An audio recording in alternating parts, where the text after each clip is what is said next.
السلام علیکم ورحمۃ اللہ وبرکاتہ۔ الحمدللہ رب العالمین والصلاة والسلام علی سید الانبیاء والمرسلین محمد وعلی آلہ واصحابہ اجمعین، اما بعد۔ قال اللہ تبارک و تعالی اعوذ باللہ من الشیطان الرجیم، بسم اللہ الرحمن الرحیم، لن ینال اللہ لحومها ولا دماؤها ولکن ینالہ التقوی منکم۔ محترم ناظرین کرام، قربانی کا دن جب قریب آتا ہے، سیدنا ابراہیم علیہ السلام کے چرچے خوب کیے جاتے ہیں۔ ہر زبان پر سیدنا ابراہیم علیہ السلام کے نام آ جاتے ہیں، آپ کی قربانیوں کو یاد کیا جاتا ہے۔ اللہ رب العالمین نے آپ کو بہت سارے موقعوں پر آزمایا، آپ کی پوری زندگی آزمائشوں میں گزری۔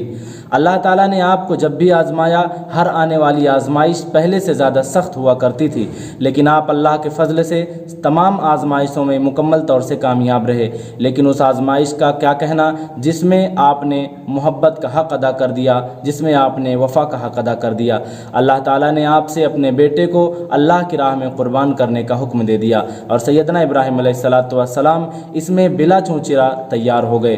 سیدنا ابراہیم علیہ السلام کی یہ سنت جو مسلمان ہر سال اللہ کی راہ میں اپنے جانور کو ذبح کرتا ہے، آخر اس میں حکمت کیا ہے؟ پہلی بات تو ہم اور آپ کو یہ سمجھ لینا چاہیے کہ اللہ تعالیٰ کا کوئی بھی حکم جو اس نے اپنے بندوں کو دے رکھا ہے، یا شریعت کا کوئی بھی معاملہ حکمت سے خالی نہیں ہے۔ ہاں، کچھ معاملات ایسے ہیں جن کی حکمتوں کو اللہ تعالیٰ نے اجاگر کر دیا ہے اور لوگوں کے سامنے واضح کر دیا ہے، لیکن کچھ معاملات ایسے ہیں جن کے حکمتوں کو اللہ تعالیٰ نے پوشیدہ اور مخفی رکھا ہے۔ ہم تمام مسلمانوں کو بحیثیت مسلمان یہ عقیدہ رکھنا چاہیے کہ اللہ تعالیٰ کا کوئی بھی معاملہ، اللہ تعالیٰ کا کوئی بھی حکم، اللہ تعالیٰ کا کوئی بھی فیصلہ حکمت سے خالی نہیں ہوتا ہے۔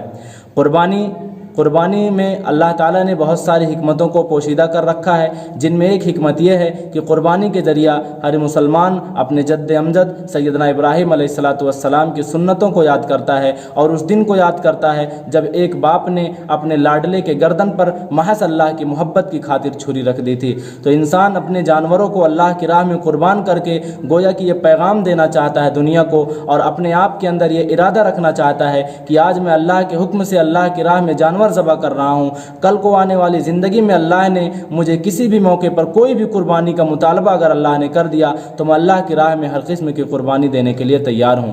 ہر انسان کو مال سے محبت ہوتی ہے، وہ اسی مال کو کمانے کی غرض سے دنیا کے کونے کونے میں جاتا ہے، اپنے ملک سے لے کر کے دیگر ممالک کے اندر جاتا ہے، محنت اور مزدوری کرتا ہے، تب جا کر کے وہ دولت کماتا ہے۔ اس دولت کو اللہ کی راہ میں خرچ کرتا ہے، اور یہ قربانی انسان کے خرچ کرنے کے جذبے کو پروان چڑھاتی ہے اور ایک انسان کا رشتہ اللہ سے مضبوط کراتی ہے۔ اور یہ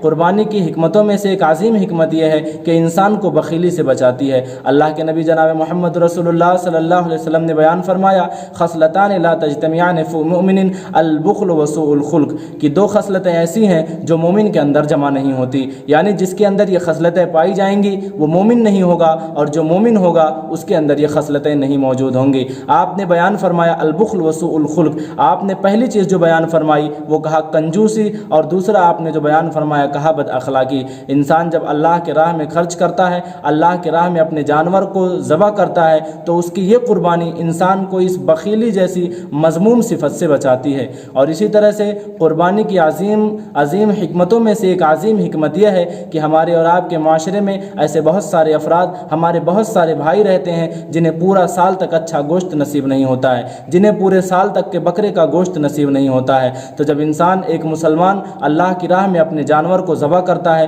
تو اپنی قربانی کے ذریعہ وہ اپنے آپ کے اوپر، اپنے اہل و عیال کے اوپر، اپنے پڑوسیوں کے اوپر، اپنے معاشرے میں رہنے والے غریب اور مسکین مسلمانوں کے اوپر، بیواؤں اور یتیموں کے اوپر، اپنے رشتہ داروں کے اوپر اور تمام مسلمانوں کے اوپر کشادگی کرتا ہے، اور وہ اللہ رب العالمین کی اس نعمت میں جو اللہ نے اس بندے کو دے رکھی ہے اپنے دوسرے بھائیوں کو بھی شریک کرتا ہے، جس سے اسلامی رشتہ آپس میں مضبوط ہوتا ہے۔ لہٰذا ہمیں سمجھنا یہ ہے کہ ہمارے قربانی کا نہ تو خون اللہ کو پہنچتا ہے، نہ تو ہمارے قربانی کا گوشت اللہ کو پہنچتا ہے، نہ ہی ہماری چمڑیاں اللہ تعالیٰ کو پہنچتی ہیں۔ اللہ کو کچھ بھی نہیں پہنچتا، اگر اللہ کو کچھ پہنچتا ہے تو ہمارے دلوں کا تقویٰ پہنچتا ہے۔ لہٰذا قربانی کرنے سے پہلے مجھے اور آپ کو مخلص بننے کی ضرورت ہے، اور ہمیں یہ سمجھنے کی ضرورت ہے اور ہمیں یہ اعتقاد کرنے کی ضرورت ہے کہ ہماری قربانی صرف اور صرف اللہ کی رضا کے حصول کا سبب ہے۔ اللہ